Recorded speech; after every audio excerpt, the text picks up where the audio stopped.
श्रीपाण्डुरङ्ग अष्टकम्। महायोगपीठे तटे भीमरथ्यां वरं पुण्डरीकाय दातुं मुनीन्द्रैः समागत्य तिष्ठन्तमानन्दकन्दं परब्रह्मलिङ्गं भजे पाण्डुरङ्गम्। तडिद्वाससं नीलमेघावभासं रमामन्दिरं सुन्दरं चित्प्रकाशं वरं त्विष्टिकायां समन्यस्तपादं परब्रह्मलिङ्गं भजे पाण्डुरङ्गम्।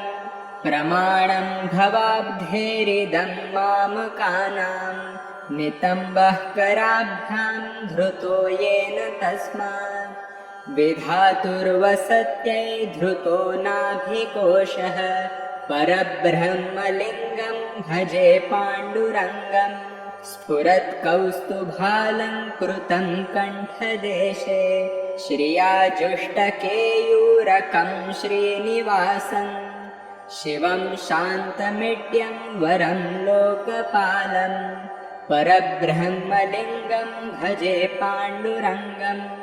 शरच्चन्द्रबिम्बाननं चारुहासं लसत्कुण्डलाक्रान्तगण्डस्थलाङ्गं जपारागबिम्बाधरं कैजनेत्रं परब्रह्मलिङ्गं भजे पाण्डुरङ्गम्।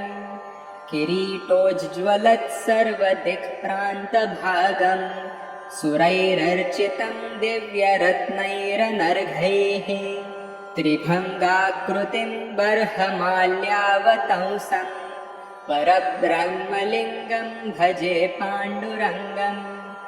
विभुं वेणुनादं चरन्तं दुरन्तं स्वयं लीलया गोपवेशं दधानं गवां रुन्दकानन्ददं चारुहासं परब्रह्मलिङ्गं भजे पाण्डुरङ्गम्। अजं रुक्मिणी प्राणसञ्जीवनन्तं